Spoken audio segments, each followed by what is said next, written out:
This McDonald's I worked at, we were a 24-hour McDonald's located really in the middle of nowhere. And I was always there working the graveyard shift, 10 p.m. to 6 a.m. I hated it so much, dude. After this weird encounter, though, I quit my job. I just couldn't do it anymore. It almost broke me. It was a lousy Thursday night. Nothing was happening. Everything was already done. It was just me and my boy Doug in the back just chilling, waiting on people to go through the drive-thru. That's when I heard over the intercom some bunch of guys that sound like screaming like, "Hey! Ah!" I'm thinking these dudes are probably just some drunk as hell teens, maybe high or something.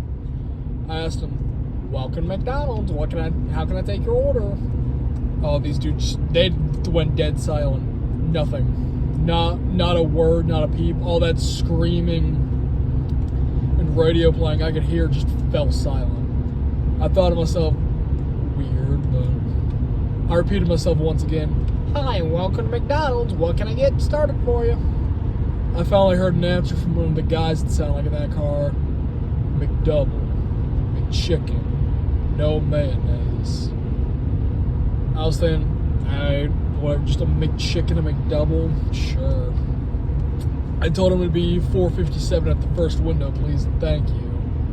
And I could hear their car pulling off from the intercom, but it didn't sound, something sounded off. You know how when you're on the intercom, you'd hear them pull away. There's even like a camera like to show us like what car is what. They didn't pull away though. They proceeded to just sit there. Mindless stares on their head, just looking straight. The guys in the front just looked straight out the windshield window. The guys in the back just stared at the seats. It was the weirdest thing I'd seen, and I thought, alright, maybe they're just fucking with me, dude. They're just trying to be some douchebags. I finally told them, "Yo, it's 457 at the first window, please and thank you." I finally said, "Okay." I'm telling my partner over here after I cut the intercom, "Yo, Doug, I'm getting a bad feeling about these guys, man. Like, even as a guy, I know I'm like 6'2", 240. Like, I got a really good build to me, but it's also me and this scrawny ass dude named Doug against potentially 4 guys if anything happens. I mean, I'm not liking my chances.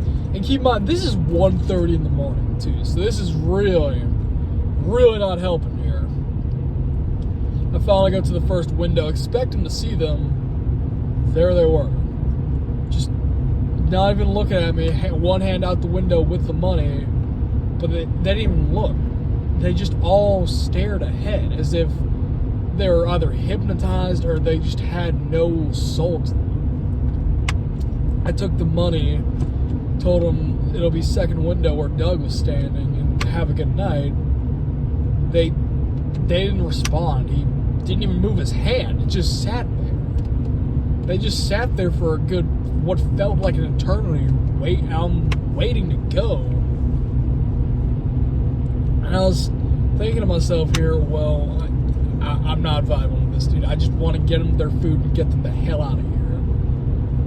They finally pulled off, not even looking or anything. They just slowly etched their way from the first window.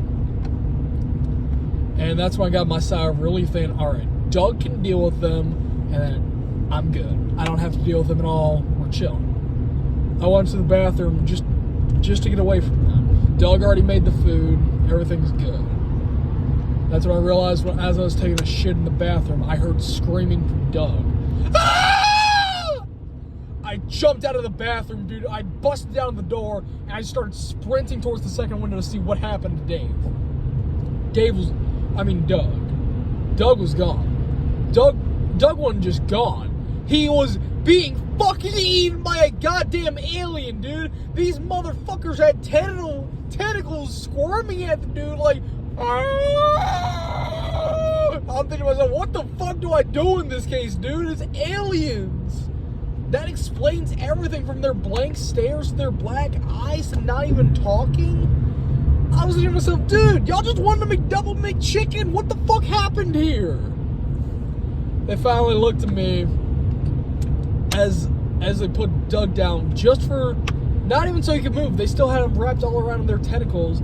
They looked at me and said, He put mayo on McChicken. And then they fucking ate Doug, dude. They just fucking put him up in the air and Doug's screaming like a little girl. You're like, ah! Doug that night got eaten in half. He got fucking eviscerated. They dropped his lower half and just drove off and said, next time, don't forget the mayo. Don't put on mayo. And I'm thinking to myself as they're driving away, what the fuck do I even do in this case? Do I call the cops and report them? But if I do that, they're going to think I did this. And then think I buried his lower half somewhere. I decided not to call the cops because, keep in mind, our security cameras were broken at this time, just like our ice cream machine. And I was thinking, what do? I don't know. That's when I got the only realistic idea I could honestly think of that was not calling the police. I tried to get his body and move it, which in hindsight sounded like a really stupid fucking idea. And it was, because I ended up trying to deep fry him because I wanted to know if human flesh tasted good. Keep in mind, I'm a cannibal, so it did not taste that good. His legs were over solid, so the grease, I think, really threw off the flavor. Now, if you enjoyed this horror story, I'm not going to edit it because it comes out tomorrow.